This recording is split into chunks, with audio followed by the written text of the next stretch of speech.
are in a mission. We are watching the bunkers today.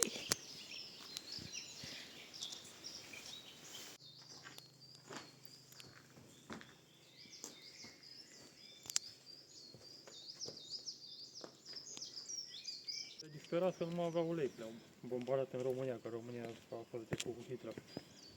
Da? Da. Nu de război, ce să comenteze, a intrat Hitler peste ele, a zis direct. Ori cu noi, ori fără noi. Cred că am auzit ceva. Din România a mers cu Antonescu, parcă ăla, să fice. Ne-a mers cu Hitler. Nu e atât de adânc, am crezut că e adânc. Și aici la fel.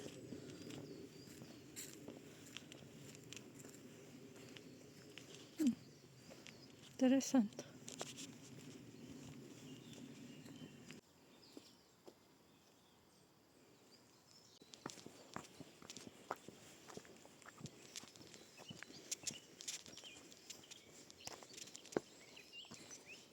Ce bălău pe aia care nu a făcut-o.